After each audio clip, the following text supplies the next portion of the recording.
All right. The one and only nunchuck extraordinaire, Mr. Mangini, there today. So I saw you put that video up. Now let me ask you: do you have like Uh-oh, here we throughout go. your day or throughout your week? Do you have a moment where you're just like, today's a day that need a nunchuck video needs to be made for? Does something set you off where you need to go in and grab the nunchucks and just kind of go to town?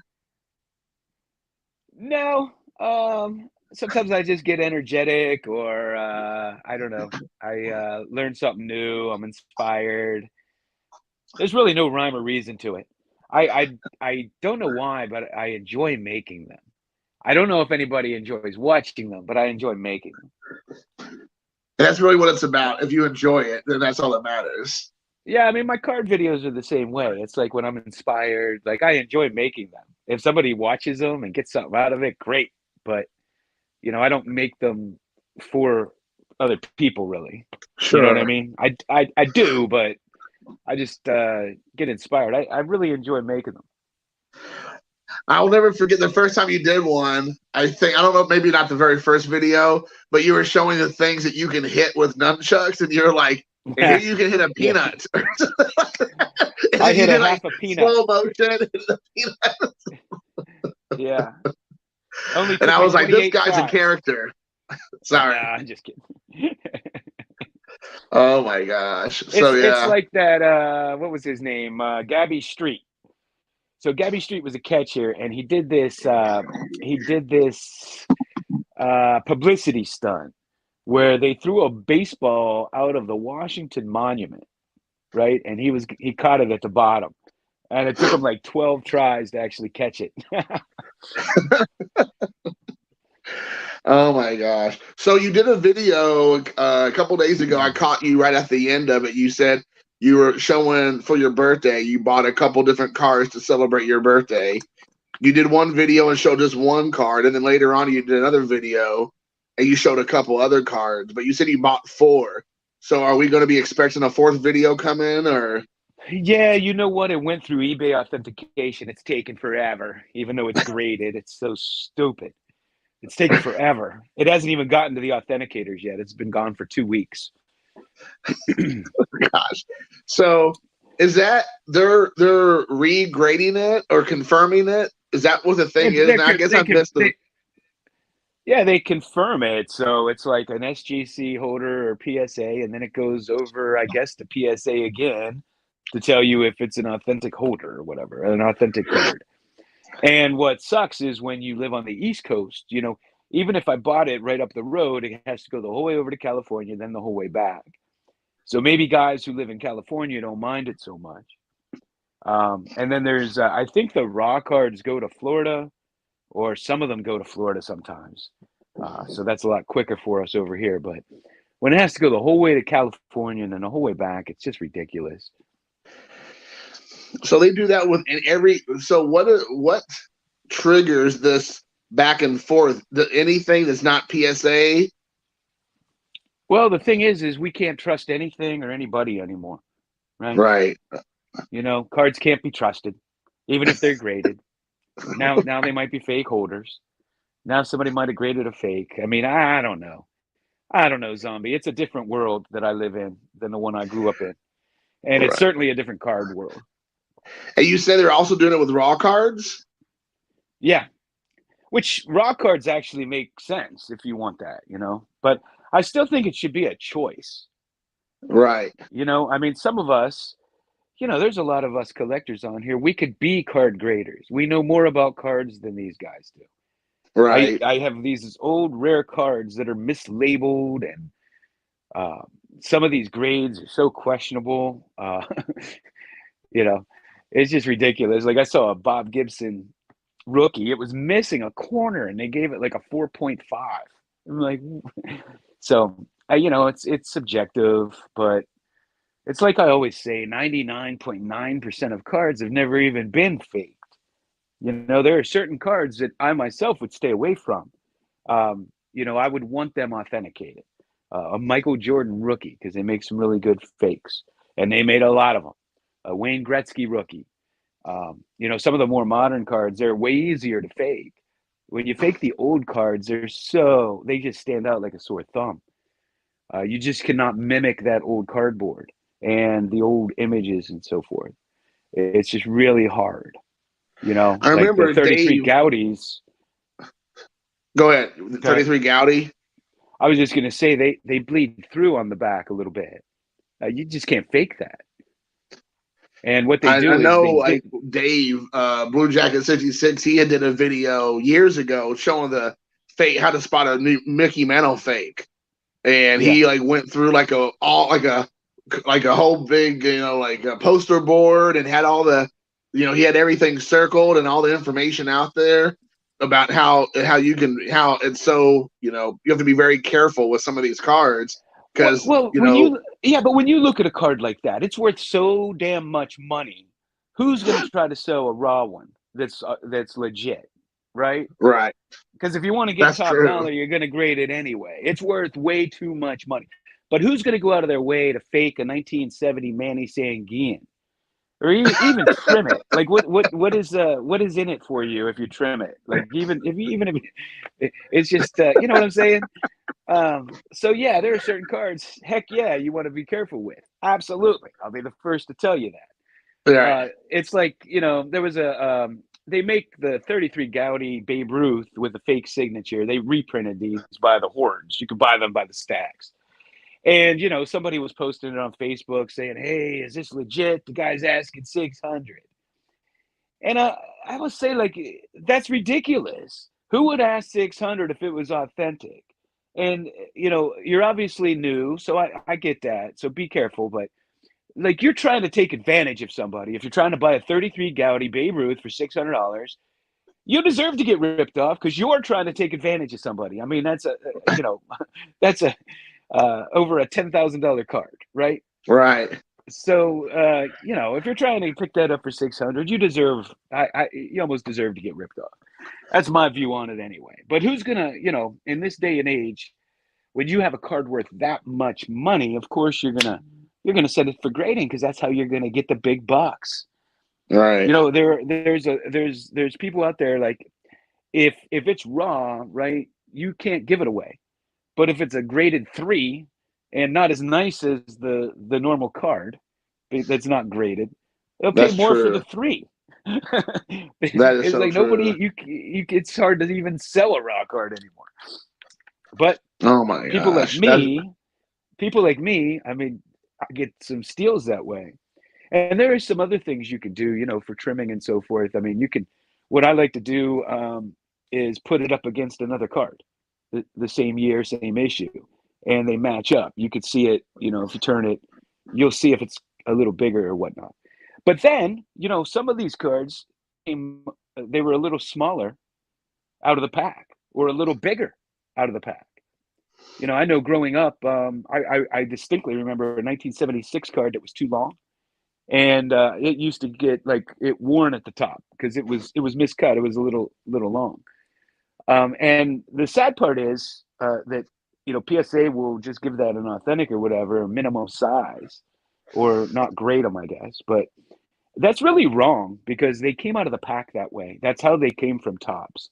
And I disagree with that notion that because it's not the size you say it should be, that there's something wrong with it.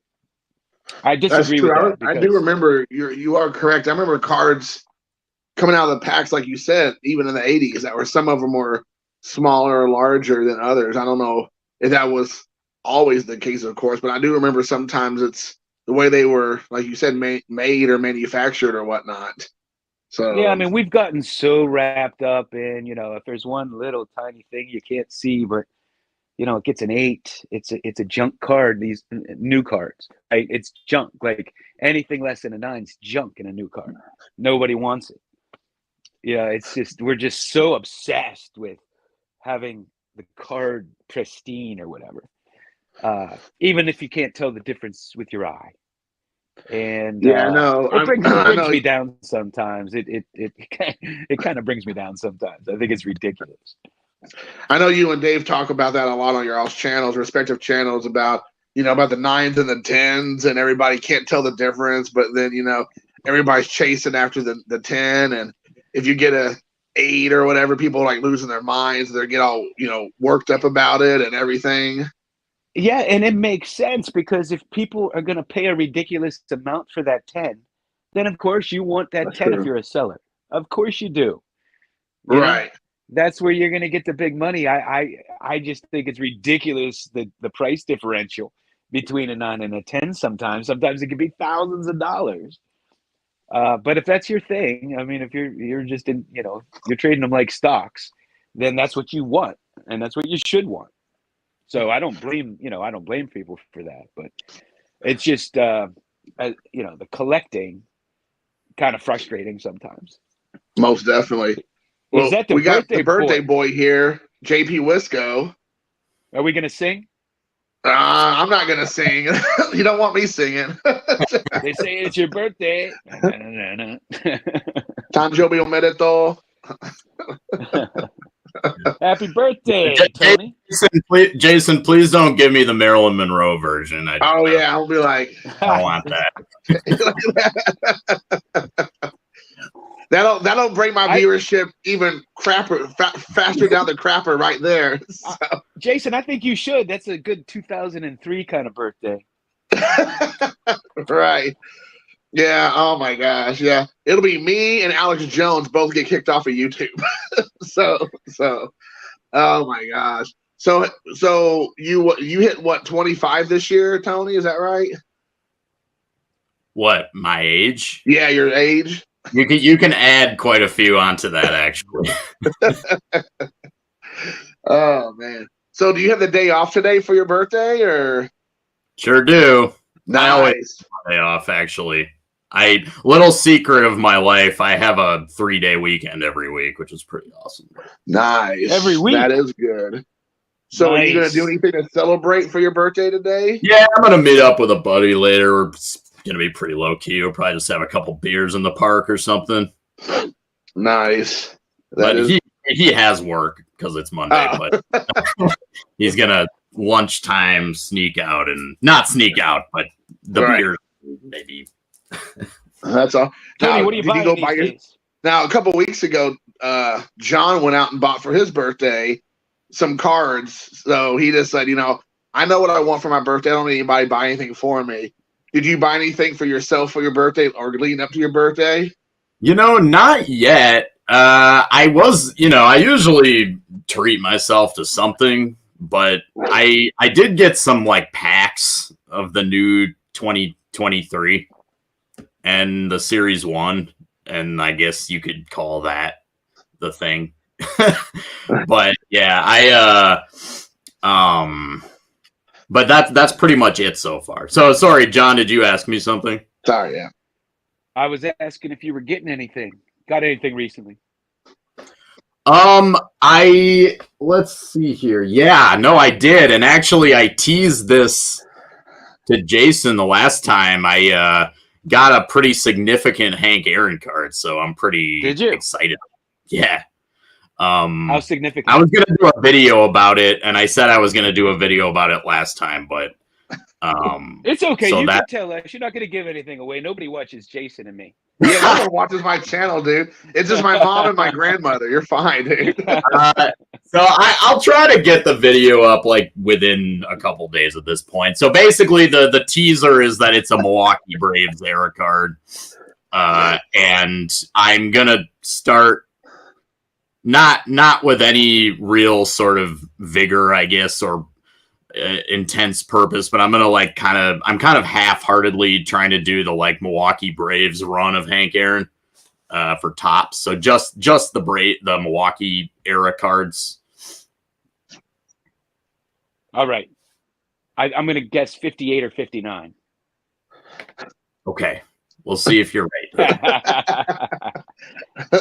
You gotta get the 58 yellow version, yellow letter. Yeah, oh man. Well, I kind of spoiled it now because it's not the 58. I would like the yellow one. I actually have the 58 white one. I don't know why, but that's like my favorite Hank Aaron card. There's just something about it. It's a good one. I like the green. I like how they actually. This is like my OCD. I like how all the Milwaukee Braves are green. Yeah, Some of the Warren Spawn's fabulous in that green. Yeah, it's a and great especially in a tuxedo. It looks so much better in an SGC holder. That Warren Spawn. I have a PSA and an SGC. I was just looking at it earlier tonight, and I was just thinking how awesome it looks in the SGC holder compared to the PSA, because the green really pops in that black. Yeah, it does. The 54s are like, they're kind of irritating because like most of the Brooklyn Dodgers are yellow except Duke Snider's green for some reason. And like, it's like, why didn't they make all the Brooklyn Dodgers yellow? Most of them are. Yeah, I never really thought about that. The teams had the same color. Is that common? They're usually cool. Well, most of the Brooklyn Dodgers in 54 have yellow backgrounds. I have near sets from 53 on. Like near sets, every rookie except the Pete Rose. I just never wanted to spend the money on that card. Yeah, you're not alone there. Right? Is that the? So I have all those and still never noticed. Is that the one that he has a floating head, the Pete Rose rookie card, or? Yeah, the 63. 63, okay. I mean, I'd like to have one because I need it for my set, but I need 3 big cards in that set, and the other 2 are the Mays and the Aaron. And I've always bought my cards based on looks, right? So, like, I have all the other Mays and Aarons pretty much. And the thing is I just never liked those cards. So I just never got them. Like, if I'm going to choose, those are going to be the last ones I get. And so the only reason I really get them is for my set. But if I ever want to complete that set, I need to get them. So I always went by looks first. So I got, like, what I thought were the best looking cards first. Now, is that Pete Rose? Would that be one you'd buy raw, or would you be a little too nervous to buy that one raw? No, I'd buy it raw, but I'd probably in person. Right, sure. Well, then you can do the smell test, and it's easy. You can do the what? The smell test. Well, I'm not worried about it being fake that way. I would be more worried about it being trimmed than fake. Sure. I feel 100% confident I could tell the difference with the fake. Yeah. But sometimes, like, if you put it, I'd like to put it up against another card. If I'm gonna buy a higher end card. But if I had an opportunity to inspect it, I would have no fear. I believe I could grade cards. And you've kind of brought that up before more than once, where it's like the you don't have to worry about these cards being fake. Like they're just, most of them are not faked, right? It's like the 50 Mantle and then a couple of Jordan rookies, and that's pretty much it. Well, before you came on, that's what I was telling him. There are certain cards I would certainly stay away from or want graded. The Michael Jordan rookies one, the Gretzky rookies another, the 52 Mantle, they're everywhere. But I was telling him it's worth so much money. Who the hell wouldn't grade that if they wanted to sell one, right? Right. If you want to sell it, you're going to grade it. You have to, because it's worth tens of thousands of dollars.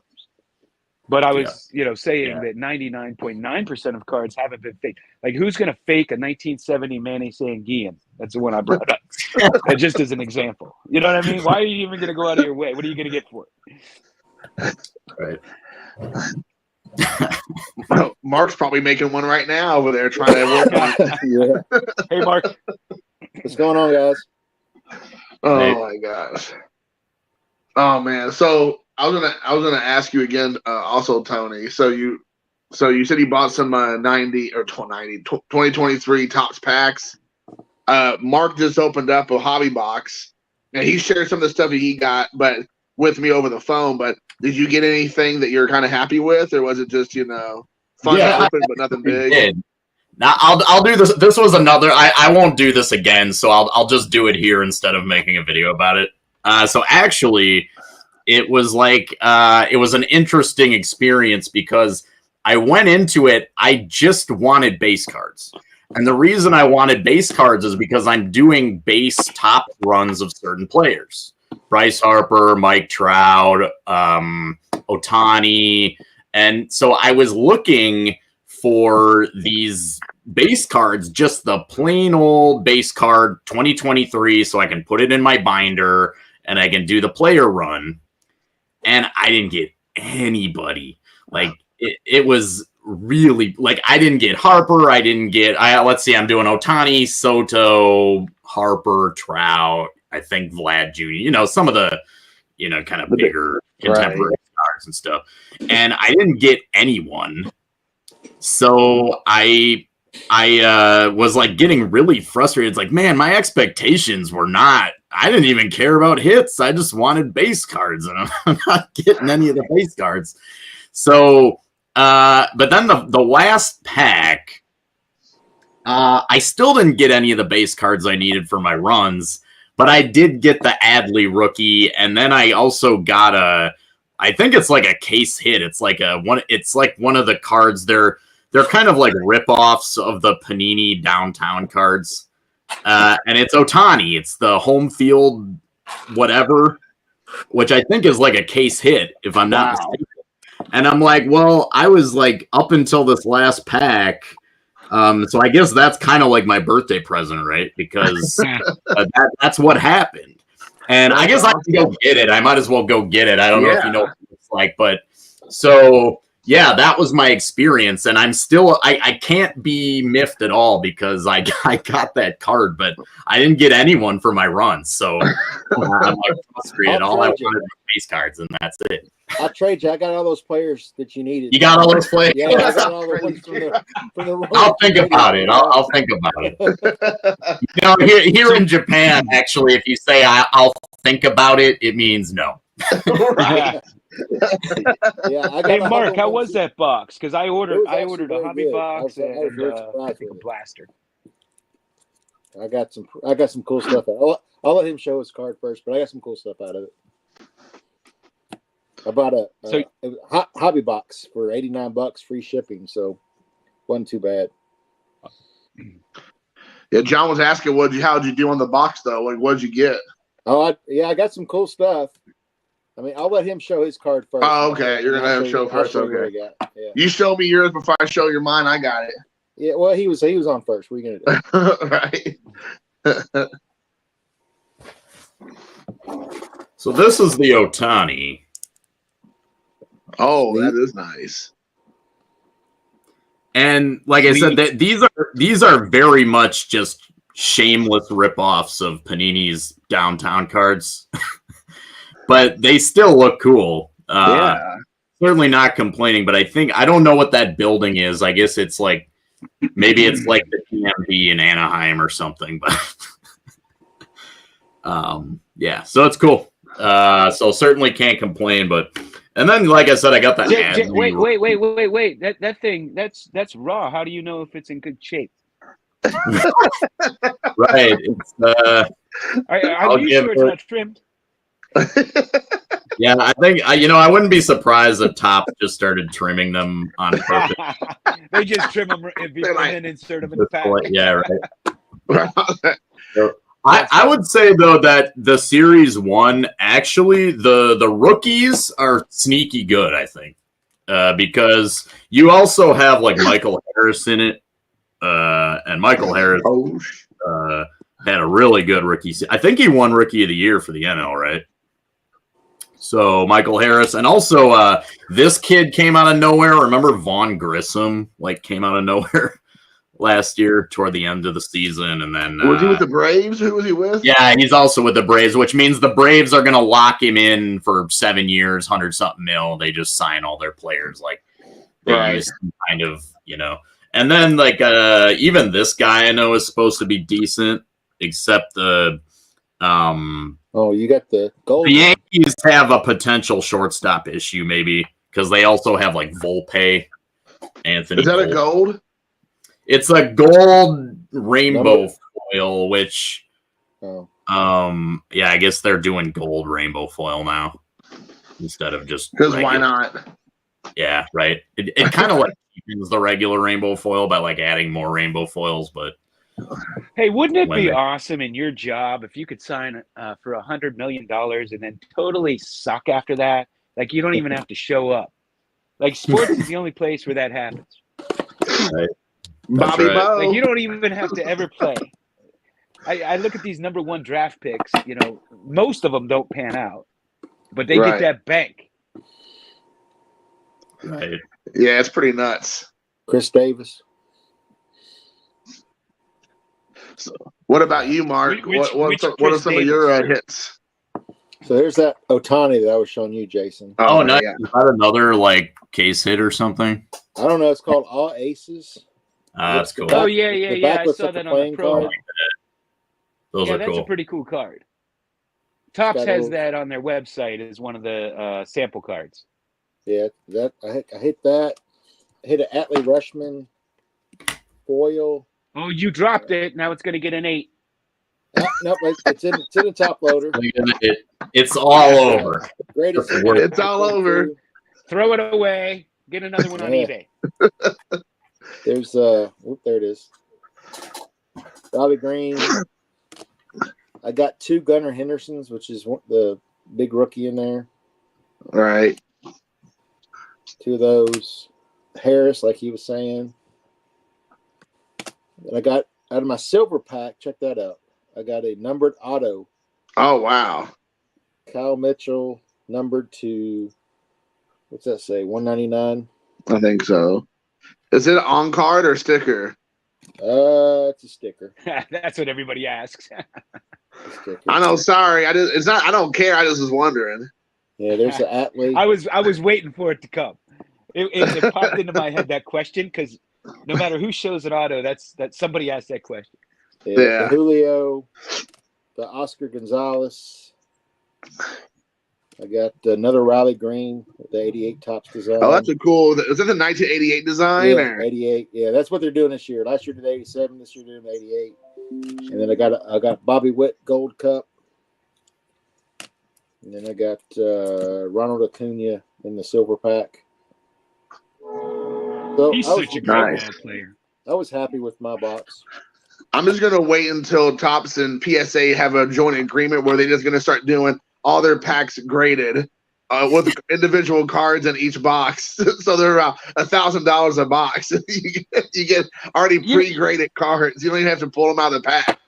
So I think they're going to start inserting graded cards in packs soon. I think that's the next big movement. Or hell, That'd be cool. maybe you only get 5 cards and they're all graded. They'll have graded packs. I I didn't expect realize that. Be until hard Mark to collect mentioned a it set. that they put silver packs in there now, like on inside of the box, I guess. And the hobby boxes they do, yeah. They Because should it just used to be put you get slabs one with- from the dealer. Hey, they should just put slabs with no cards in them.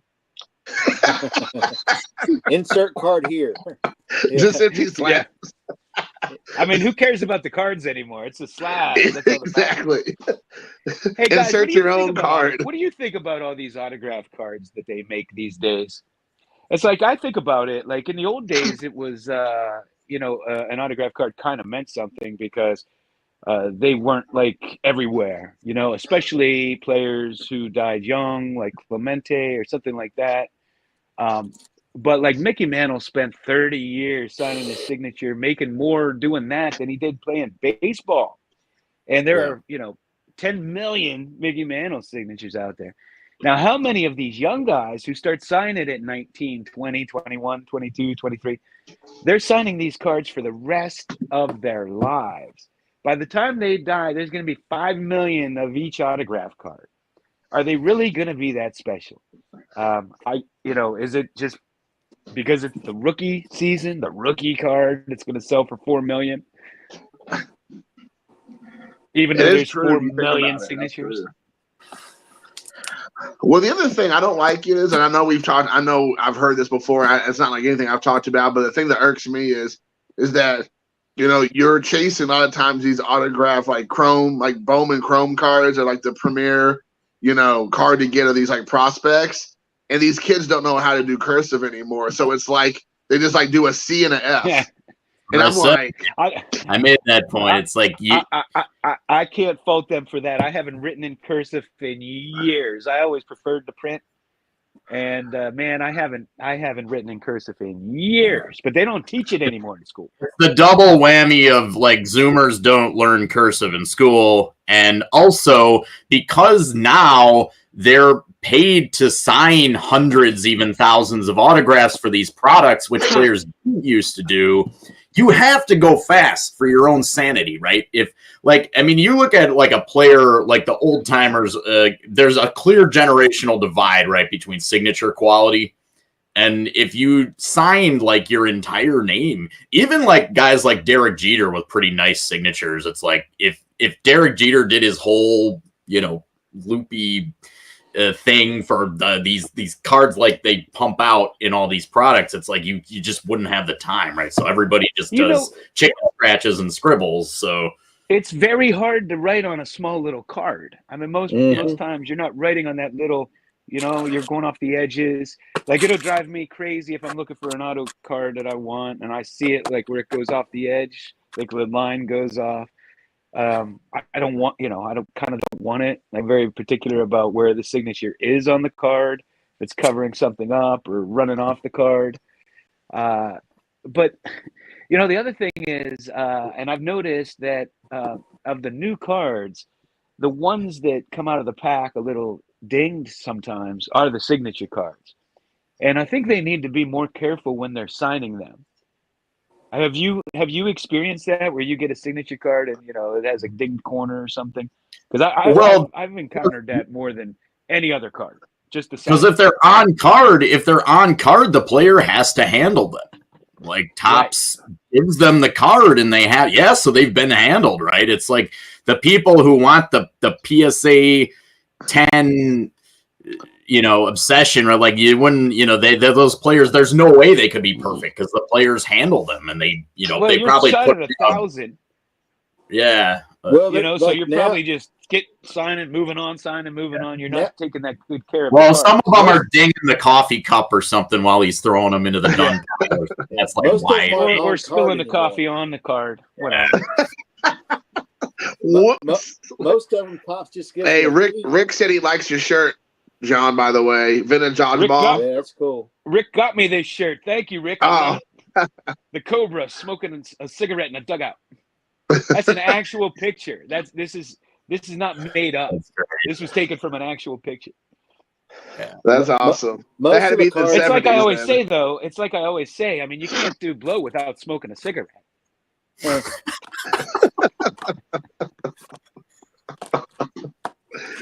Oh my gosh. He probably had a drink underneath the in his Gatorade cup. I'm sure. That's why he's not in the Hall of Fame. They're keeping him out. Hopefully he gets there eventually. He will. I think he will. They'll wait till they do like the Dick Allen, right? Until he's dead, and then they'll bring him in. I hope not. Well, you know what's sad, and I say this in the NFL all the time, is like a guy that gets caught smoking dope, right? He'll keep getting tested, keep getting kicked out of the league, or, you know, suspended or whatever, and they keep testing him. But why don't they test everybody else? Because, you know, the majority of people probably do that, or a large number at least, right? And so to only test a handful, I don't think it's fair. And I don't think marijuana is going to help you with your performance. It's not performance enhancing by any stretch. It's probably the opposite. And it's legal in how many states? Right. It's like, are they testing them for alcohol? I have a big problem with testing for marijuana. And if you're going to ban people that do it, you have to test everybody. And so this is what I say about the 80s. Everybody did blow in the 80s. So, you know, these guys that were on trial that got caught, you know, you're gonna hold them to a different account than the guys who didn't get caught, right? Because I mean, that was the culture back then. It's like smoking dope today. It was like doing coke in the 80s, you know? And really, it didn't have as bad of a connotation. You know, it used to be in Coca-Cola. It used to be in cough syrup. It used to be in all kinds of things. In fact, they say that President Roosevelt, when he made his famous speech was on it because he had a sinus infection, and they used to give you that for sinus infections. And what happened was in Miami, when all the killings and everything, they made the laws so drastically over the top. And that gave it such a horrible connotation because you're going to jail for 5-10 years just to get caught with a little bit of it, right? And so anyway, off my soapbox, but if you didn't test everybody, or you're not going to hold everybody to the same account, because I know there was a high percentage of players that did it back then. Henry, There was a show called The Cocaine. He had friends who did Jolt Cola in the 80s. Listen to this. There was a show called The Cocaine Cowboys, and it was the guys that used to run the drugs down in Miami, and they said the night before the Super Bowl, the whole front line of the Pittsburgh Steelers was there doing blow until like 6 o'clock in the morning with them. And they're like, don't you have a Super Bowl to play? And they said, yeah, we're going to win it too. And they went out and they won the game. But I mean, this is how rampant this was. Like everybody did it. And those, many of those guys are in the Hall of Fame. Yeah, I feel like I feel like at this point, like you said, like, yeah, that it's not something I'm going to be participating in. The whole smoking weed thing has nothing to do with your performance level in baseball. You said, if anything, it would hinder it. I want my opponent smoking that. Right. No. Exactly. If I have to fight, I'm like, have to defend myself. I hope they're high. I hope. John, I think it was a Pirate. I'm embarrassed for not remembering. No hitter while he was high. That's right. I was just trying to bring that up. Pirates pitcher. He was on LSD and he threw an Ellis. Yeah, but do you know what's funny about that? Do you know what's funny about that? Is he beamed 5 batters that day. Now he had a high number of walks. He gave up a high number of walks. Yeah. And, no pun intended, for the record, on a high number of walks. If you watched the documentary or heard him, he was coming off of it really. He had done it the night before, and in the morning he didn't realize he had to pitch. And when he woke up, his wife called him and said, "You have to pitch today." And so he, had been on a bender. So it's not like he was on acid and then went and pitched. Right. It was the night before. Oh my gosh. And a lot of times you do better when you can't think, right? Like you're so tired or whatever, and you don't think, you don't overthink things. You just get out there and react. Yeah, you don't overthink. And that's it. Yeah, you don't overthink. You just go there and just do it. It's like muscle memory at that point. The Max McGee, the Packers wide receiver who caught the first touchdown pass in Super Bowl history, was basically like morning after, still drunk, when he went out and played Super Bowl I. And he just described Mickey Mantle's entire career. Mickey Mantle, Whitey Ford, Babe Ruth, all of those guys. Let me tell you something. Chief Bender, who's in the Hall of Fame, he drank so much that they had to they put a non-drinking clause in his contract because he drank so much. Bobby Lane was said to be that he couldn't even play unless he was drinking. He wanted him drinking before he went out there. My dad tells a story about an old Steeler quarterback who was drunk all the time, and he was walking to the game and almost got run over by a streetcar. He never saw it coming. He was so drunk before the game. Oh my gosh. So it's not about thinking that LSD will have your body feeling crazy. I am sure it will. But I think like you said is that if it's performance enhancing the drugs, that's the problem. But if they're doing recreational drugs on their own personal time, then it's like really, whatever. At this point they're not, but I don't know. Didn't somebody get caught? Didn't somebody big last year get popped for sports some kind of sports enhancing drugs or something? Oh, Tatis. So how long is he on the shelf for now? Till middle of the year this year. So middle of this coming year, so May, June. Yeah, no, I think maybe a little later than that, maybe. A little bit later than that. I think I can't recall, but he was out he got suspended. He could have came back late last year, but he got suspended for that, the playoffs, and then I forgot how long, but a pretty good chunk of this year. Oh wow! So was that his first or second infraction? First. Wow, I didn't realize it was that serious now. Well, and he was on the DL when it happened. So he could have been. He was on the DL when it happened, so he could have been taking those to recover quicker. I don't know. I don't know the whole story. So I guess the Tatis has kind of cooled down on him, I guess. Oh yeah, his stuff went way down. Tatis is the only player who could have a separated shoulder and it wouldn't affect his throwing accuracy.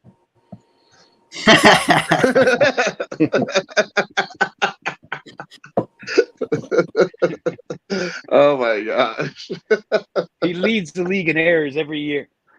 So I was watching MLB Network and they had a thing about Manny Machado and about how people view him. So do you all think, the previous Manny Machado from years ago that still lingers over him today, or do you think people have moved on and he's kind of like, kind of recreated himself in San Diego? I've always liked Machado, man. He got that bad rap when he got traded to the Dodgers right before his walk year. So the thing on him was he wasn't hustling when he was with the Dodgers. So, I mean, I've always liked him. He's solid, man. He bats 280, 290, puts up 30 home runs and 90 RBIs every year and plays good defense. So I'm always been a fan of Machado. Yeah, I'll tell you, I lived in Baltimore off and on for 5 years, and I went to a lot of those games. And Machado is a great ball player. I was a big fan of him and Andrew Jones. Or who's the other guy? Not Andrew Jones. Chipper Jones? Come on, guys. For who? For Baltimore? Adam Jones? Adam The Jones? outfielder for Baltimore. Yeah, Adam Jones. Adam Jones. Man, The one guy who doesn't know anything about baseball got it. I'm totally drawing a blank. But Machado, yeah, great ball player, I think. I think he's a great ball player. He's undeniably great. I mean, he really is. Like, if you look at it, I think he's just a lot better than people realize he is. Like, if you look at if you load up his Baseball Reference page, or you might be like, oh, wow, okay. So as of right now, he's definitely firmly Hall of Fame track. I would say, he's that good. But I mean, he's a great hitter and a great defender. That's right. And I know for a while he went through, I don't think he does it too much anymore. He did go through a streak where he was kind of a dirty player.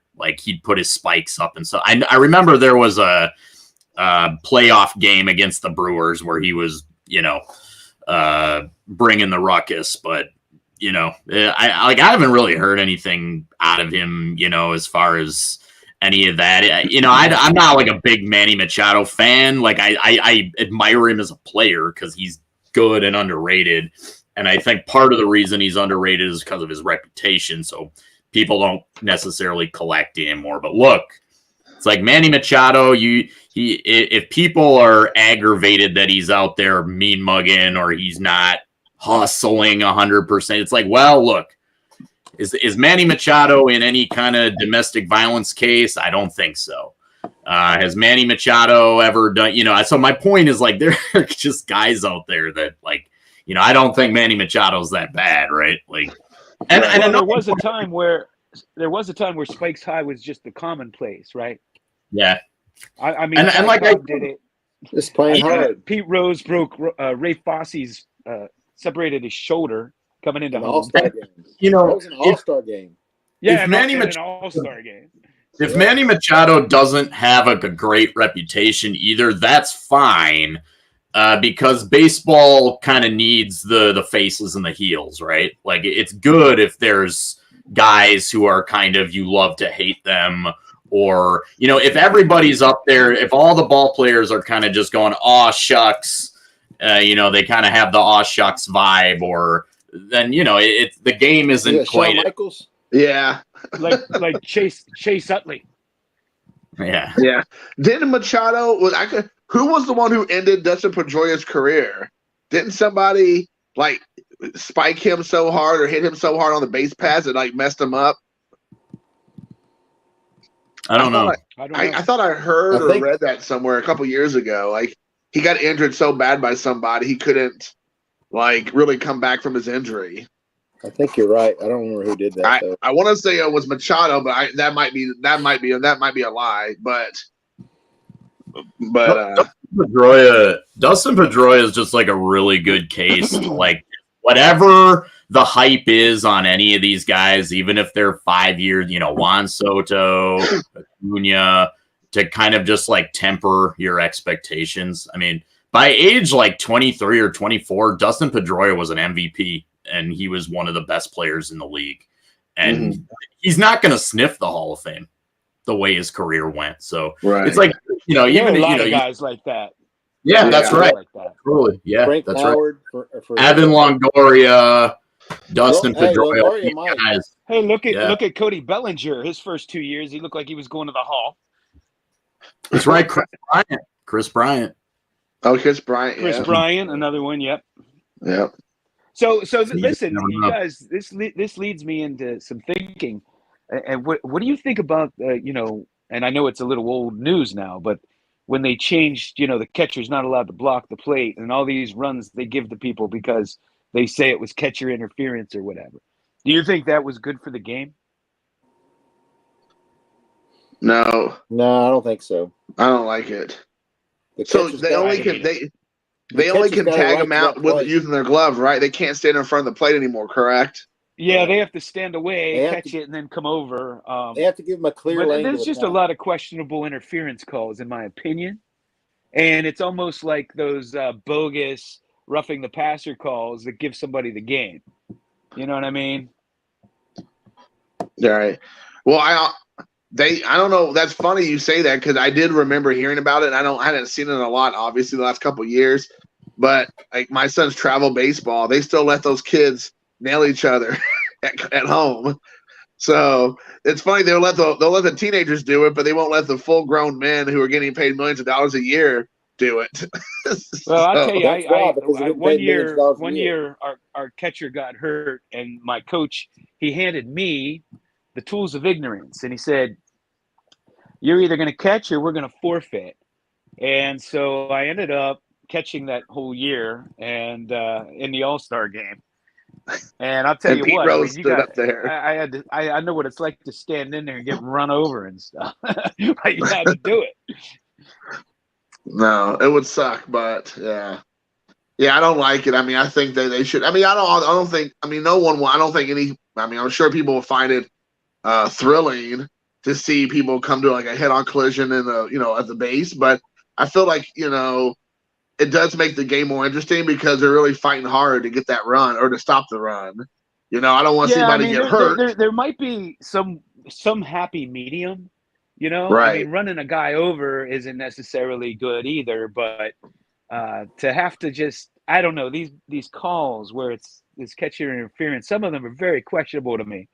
You got to let them play a little bit. Yeah. So yeah, maybe I don't know. It's some of these rule changes are a little silly. I think the rule is you have to have the runner has a right to a clear path to home plate. So the catcher can't obstruct a clear path to home plate, he can't block the plate basically. Yeah, and that goes back to Gary Carter wouldn't be in the Hall of Fame.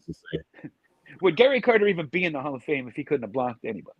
Did you ever see that All-Star game throw from Dave Parker? Oh yeah, that guy still hasn't touched home plate. Yeah, that's right. Downing. That's right. He still hasn't touched home plate. Carter totally blocked him out. Yeah, Gary Carter's that's what they did. Player. Yeah, Rick said, "Don't hurt my Buster Posey." That's what he said. And then AC guy said, "This is true." And it goes, if you don't want to get hit, don't block the plate. What's hard about that, right? I mean, if the catcher wants to put himself out there, then the catcher can do it. No one's going to force the catcher to do it. But I agree. I think that's between the catcher and the coach or whatever. Have that conversation before the game. Like if you're going to do it, if the game is on the line, I feel like it's different than if it's like 1-0 at the beginning of the game, right? But if the game is on the line and you got to try to block a plate, then maybe that changes your approach. It's a little bit of strategy there. Hey, I mean, even in softball, I have spark marks on my ankle from blocking second base when I played short I mean, you're not going to let the guy just go to the base, right? That's what you Right. do.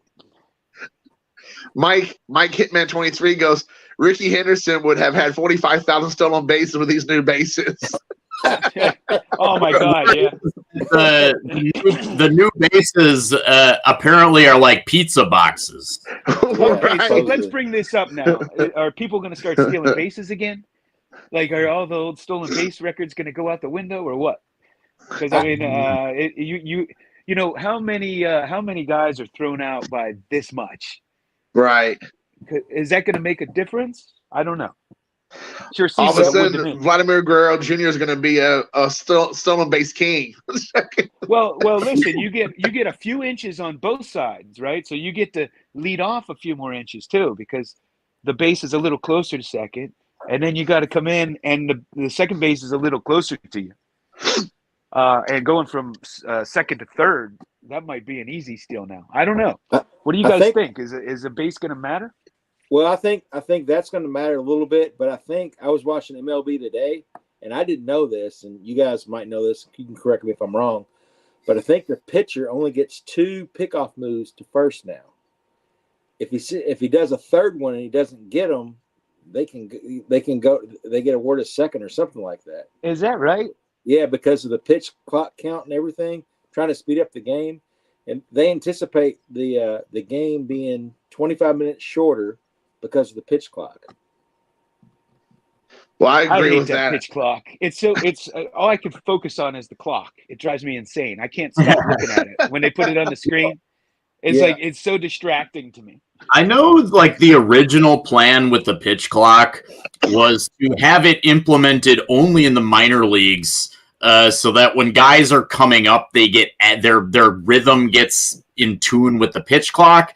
And then the major leagues were not going to have a pitch clock, but the idea was that the pitchers would just naturally work faster when they got. But I guess they decided that would take too much time. Or So why? So listen, why are the bags bigger? Is it for injuries? Why'd they make them bigger? Yeah, I think it's for injuries. I think it's for first base. A lot has to do with first base there. And I think they also want to why don't they just paint the bases if it's for injury? Just paint it on. Yeah, there you go. Paint a square. I thought they wanted to increase the number of stolen bases to add excitement. I thought that was part of it. I'll tell you, what would speed up pitching is if they just went to T-ball. Then we wouldn't have to worry about it. After you get 2 strikes, you put it on a tee. Major The league. thing is the batters, like if Nomar Garciaparra played T-ball, he would still take 10 minutes to swing. Right. Yeah, Joey said offensive numbers are going to explode this season. I'm probably right. I would assume. I agree. But let me ask you all that's this. what they want. What? That's what they want. That's what they want. Sure. Faster So let me ask you pace, this, more because scoring. I know a lot of people don't like the pitch count for the clock for the pitching, and I get that to a degree. But let me ask you this: I could be wrong, but like with football, basketball, maybe other sports, they have a clock counting down how long the person can hold the ball, right? Or how long they can be in a huddle, or how long they can be in the paint, or how long they can be whatever. So it's like, yeah, there's a big difference though. Those what's the games difference? are timed. Those games are timed. They run on a clock. Baseball doesn't run on a that's clock. true. Okay. No, see, that's good. I didn't know that. I knew that intellectually, but I didn't know how to work through my mind that, like, well, what's the difference? But that's true. That's a good point. Yeah, they could just run down the clock if they could be in the huddle for 30 Right. minutes. Yeah, exactly. That's true. Okay. No, I agree. That makes more sense. Thank I you. can tell you the Japanese pitchers might be in trouble with the pitch clock because those guys take forever. You're right. Sometimes I like all the Japanese pitchers. They do this thing where they have this move where they bring their leg up and they freeze it there for a while. And then Darvish does this, but like a lot of the Japanese pitchers do this thing where they before they throw, they have their leg up like a flamingo and they keep it there for a few seconds. And some of the guys bring the leg back down onto the mound. They tap the mound again and then they bring it back up and then they fire. So yeah, I don't know. I don't know. It'd be the Japanese pitchers, especially. I don't know if that's what's his name, the Mets guy, Kodai Senga, who just got wheelbarrow in Jason terms, a cornucopia of dollars from the New York Baseball Mets. Hey, why don't they just move it to 6 innings if they're worried about injuries and speeding the game up? That's true. There you go. Well, since most pitchers now can't go more than 5 anyways, that makes sense. Yeah, that makes perfect sense, right? You get 2 pitchers. They each pitch 3 innings. All right. So Ace Guy said, did you guys hear about the ball switching they were doing with Judge at the end of the year? I don't know anything about that. They were doing that to like put a hologram on or whatever. So if someone caught his home run, record-breaking home run, then they could actually prove that was the ball that he hit. They did the same thing when Bonds and Sosa and McGuire did it too. So if the record-breaking home run ball got hit, they could prove that was the one that was. It's actually hit. not a record-breaking. What ain't? Huh? Which one's not a record breaker? His home run wasn't a record breaker, was it? Yeah, for the American League and for baseball, in my eyes. But it can't be for the American League because they do interleague play now. But the Yankees are Roger Maris didn't do interleague play, did he? It doesn't matter. The Yankees are an American League team. They play in the American League, so that's. I get it, but he didn't play just against American League teams. It doesn't matter. The Yankees it's American League team. He play in the American League, so it's a record. I don't know. That's an iffy record. I have to say that's an iffy record. I think isn't Bond still the home run king? Come on now. I find it the same. When T.J. Watt tied. Now I'm the biggest T.J. Watt fan on the planet, but when he tied Michael Strahan, it wasn't fair because he did it in a 17-game season, right? Like if you're going to change these rules, then do you really break the record or tie the record? I kind of agree with that. I mean, put an asterisk in the record book. You could do that for was it Maris? I mean, because he did it in less games than Bonds and everyone else. When they go to 162 games, didn't it used to be 154? I think it was, yeah. It was 154, and then they went to 162. So yeah, I don't know what year that was. You could argue that all the seasons played with 162 games, those should not be records. You could argue that those should be asterisks because everyone. But I mean, imagine imagine Roger Maris having to play against Koufax and Drysdale and Gibson, and I'm just saying it wasn't interleague play.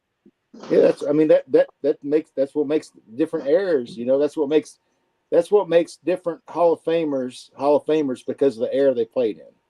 Right. I mean, right. That's what you have to compare. It's hard. It's so hard to compare to like the dead ball era with players from the 60s, 70s, and 80s. I mean, I just feel like all the records are getting tainted. They change the rules, they add games, they make the bases bigger, whatever. They put people on second in extra innings. Whatever it is, it changes the history of the game. Just like I always say about quarterbacks and wide receivers. No old quarterback or wide receiver will ever hold a record. And now that they're adding games, I mean, it's just going to be insane. So like if you play 20 years and now you get an extra game every year, so you get 20 more games than what Tom Brady played in. Yeah, I mean, this it's gonna be weird because the NFL, their rule changes and an extra game at the end of the season that really changes their record books quite a bit. In baseball, in baseball, going from 154 to 162 or 163, whatever it is, 164 somewhere in there, that changes it. But now with these new rules, with the pitch clock, the bigger bases, you're going to see a whole lot of different records more than likely being broken. It's just the evolution of the game. So it's hard. And the fences are closer than they used to be back in the day. Yeah. So that's already changed the home run scene. Aren't the balls juiced now also? Now, of course, in the opposite, the old timers got way more triples than you'll see today. Right. right? Like Owen Wilson's, Chief Wilson's triples record, single That season never be triples broke. record Yeah. will probably never be broken. Yeah, never be broke. Yeah, so there's just so many things you can't compare. And for us historians, and you have those specific numbers, more so with baseball than anything. Like you say a number, and you know what that means. Like 104, Maury Wills, or 118, Lou Brock. Certain numbers. 714, 714. just stick in your brain. 56. Yep. That never be broke. That never be broke. Yeah, that's a tough task. Yeah, that will never be broke. Yeah. Yeah. I think Jason and I like 264. 264. That's one I do like. That's a good one. I don't think that'll be broke either. Nah. Hard to imagine. Nope. That was impressive.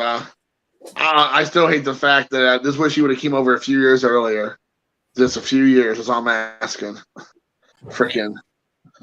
Let's see.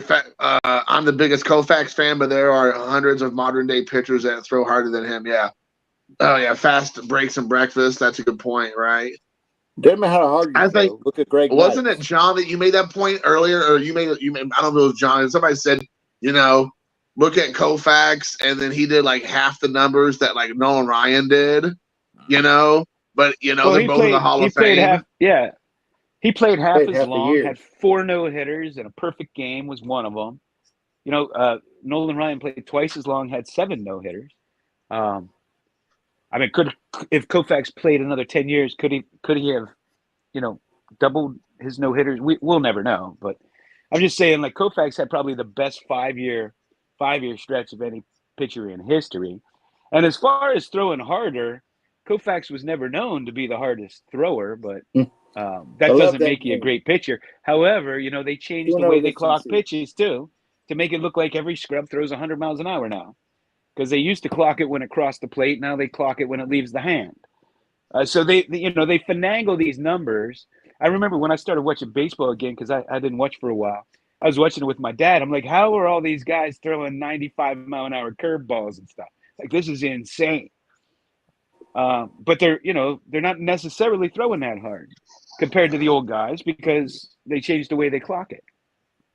Now, granted, we keep growing bigger and stronger and have better training, and maybe the average guy does throw harder than the average guy used to. But if you believe this speed, that means that every scrub pitcher today throws harder than Bob Gibson, and I don't believe that. I don't buy that. So what about, like, I remember, and I know we've all probably seen this as baseball fans or, baseball historians, so to speak, quote, historians or whatever. But do y'all remember that, like, video they had shown? I think it was like in the, early 50s of Bob Feller throwing the ball faster than the motorcycle going through the little paper or whatever, paper mache thing. Yeah. And they were saying, that's how they had to clock it back then. Yeah. Right. So, like, or radar.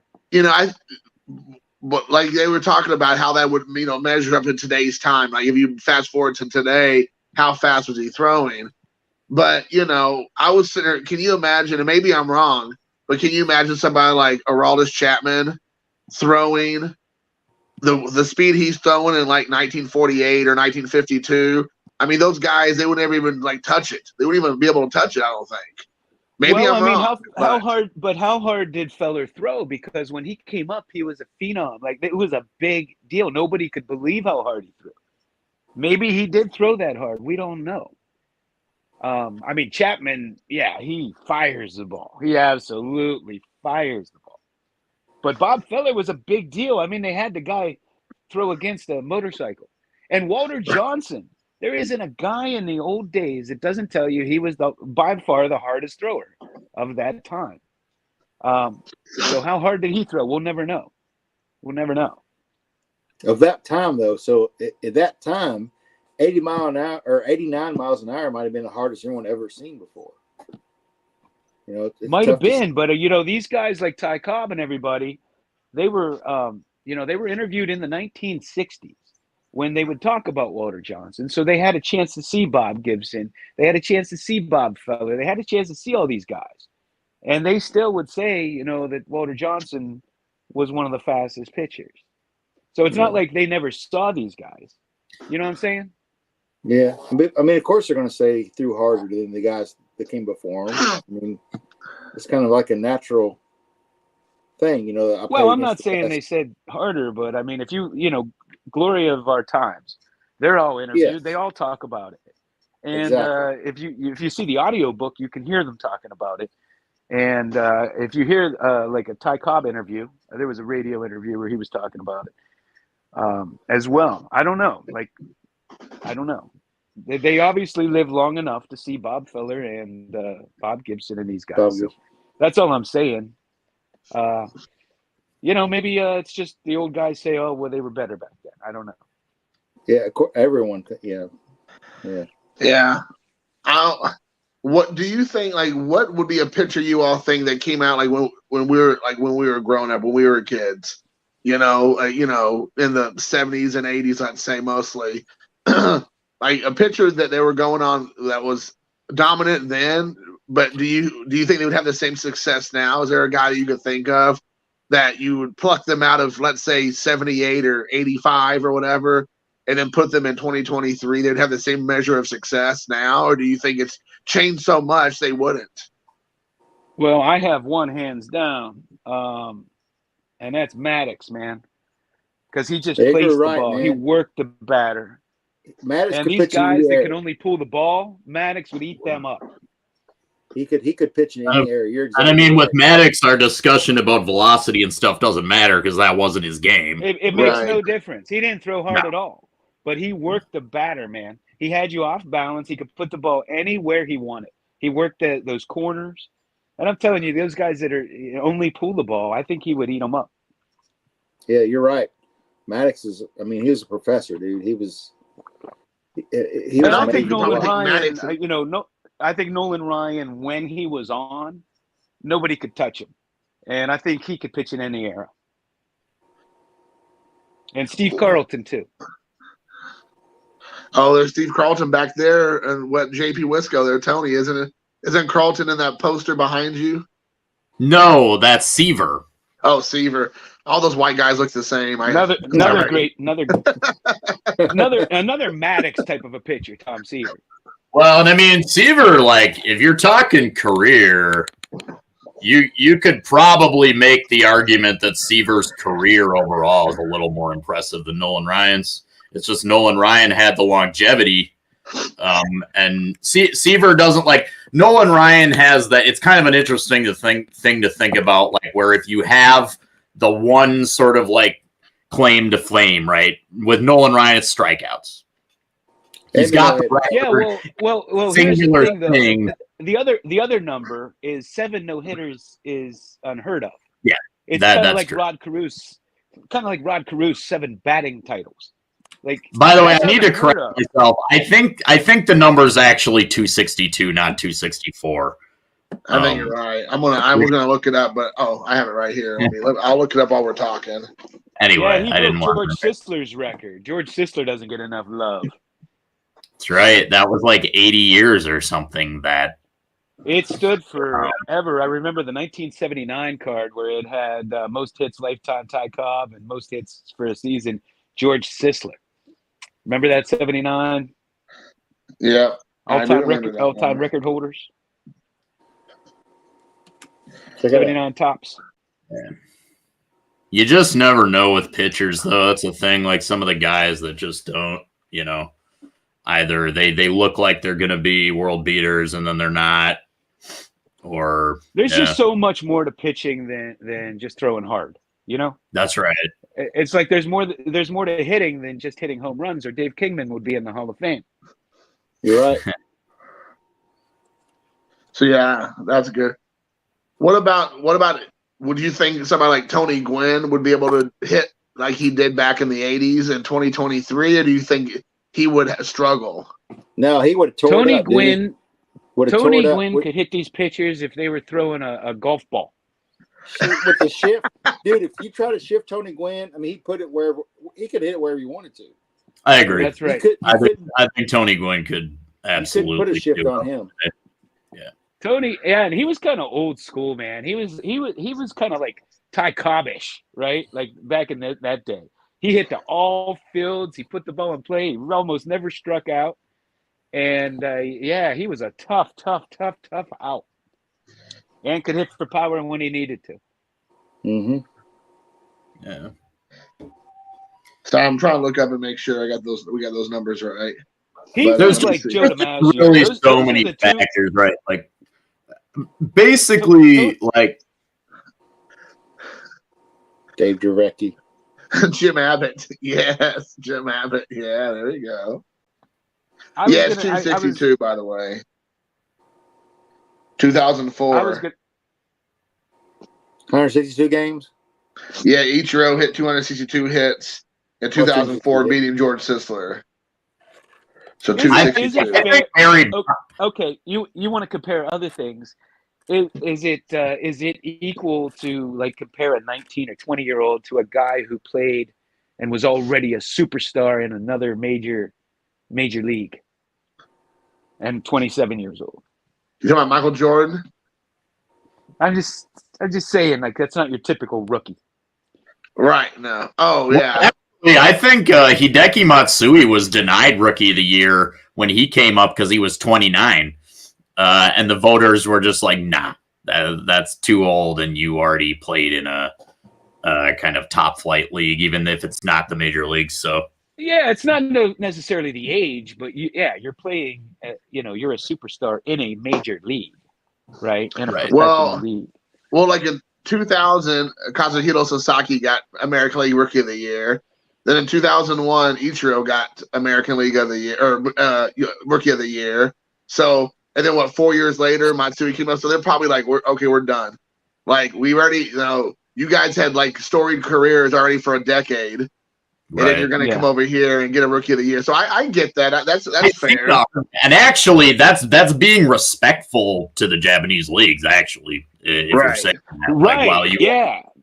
Yeah. That's what I'm saying. To dismiss the Japanese league is to say it's shit. It doesn't mean anything. Right. It's not a good league. Yep, most of the hard throwers. Man, one of my favorite major leaguers of all time is Tim Lincecum. I was going to say Lincecum. Yeah, me too. Tim Lincecum, I had so much fun. I would watch every start I possibly could of big time Timmy Jim with just that homicidal action to it. Yeah, Tim Lincecum, and that's right. They don't. What is it? It's kind of morbid, but like Kurt Cobain's farewell famous line, it's better to burn brightly than to fade away or whatever. And Tim Lincecum, man, that guy burned bright for just such a short period of time. How many years did he tried to hang on too? I think he ended up with the retired with the Angels, if I'm not mistaken. Yeah, he had 1 year with the Angels, and then he had a failed comeback attempt with the Rangers a couple years later. I liked him. I liked Dontrelle Willis too, the D Train. Oh yeah. I love Dontrelle Willis. Yeah, Dontrelle D Train. He just let it roll, man. I liked him. He had like a good 2-3 year span, man. He threw really hard. Oh, that when the Angels went to the World Series, I loved K-Rod. Man, oh, yeah. that was watching that World Series. Francisco Rodriguez, yeah. He pitched for the Brewers for a couple of years. He was the Brewers closer for a couple of years. Didn't also Eric Gagne kind of have that as a closer? He was like Eric Gagne was amazing. Didn't he have something like 84 straight saves? Yeah, he had some kind between two seasons. Some saves record. I can't remember which one it was, but yeah, he was unhittable. It's something around 84 straight. There was a stretch of time about 15 or so years ago that the Brewers front office was really into like overpaying pitchers. So we got Jeff Suppan. It's like Jeff Suppan won like the NLCS MVP or something for the Cardinals, and then the Brewers signed him for like way too much money, and he stunk up the room. for like 4 years. And we also got Eric Gagne because it was the record you're talking about. Eric Gagne had like a ridiculous number of like consecutive saves or something. Yeah. And then the Brewers front office like, we're getting Eric Gagne for $12 million. It's just a year, so it'll be fine or something. Yeah. He didn't work out. Remember how good Bobby Thigpen was? Oh yeah. Oh yeah. Oh no. Yeah, he broke the record. He broke, I think it was John Hiller's saves record. Was he pitched for the White Sox, right? White Sox. Yeah, White Sox. Yeah. Yeah, he broke, I think him. it was John Hiller's record he broke. Single season. Have you all ever heard of this pitcher named Mariano Rivera? Sounds vaguely familiar. Did he play in the Venezuelan league? Is he that hot new prospect in the new Bowman draft? Is that Mariano sounds like that Dominican kid in the new Bowman draft product? That's what he sounds like. Oh yeah, Rick mentioned Rob Nin. I forgot about him. Rob Nin in 1995, or throwing 95 miles per hour on a slider. I remember Rob Nin. Joel Hanrahan. So Rob Nen was like Jacob deGrom before Jacob deGrom, I guess. Where did Jacob deGrom end up? Is he a Ranger now? He's a Ranger. Rangers. And he's already hurt. Did you see that? He's already hurt this year. He's got pain in his side. Well, the Mets dodged that bullet. I mean, I love deGrom, but yeah, it's so well right now. It looked like a good move to not re-sign him, but we'll see. Oh man. What about any other topics you all want to discuss or you want to throw out there? I don't want to take up too much of y'all's time, but I think I'm tapped out. yeah, I think I am too. I know we gotta let Tony let the birthday boy get going. Yeah, he's got to go to the have his birthday drinks. Yeah, those birthday drinks in the park. Yep. Park beers. Park beers only in Japan can you publicly drink. Like no problem. Hey, that's a thing here. You can drink wherever you want. There's no all along. And the cops just leave you alone. They just let you be. All right, Tony, for your birthday, kampai. Kampai. Yes. Yeah. He's the only one with the real alcohol, Mark, over here. So. John's guys. Juice or something up there. I don't know. He's got a. I got tea. I drink a lot of tea. All right. All right, guys. Well, thanks for watching, and we'll see you all again real soon. You guys. See ya. Bye now. See you guys.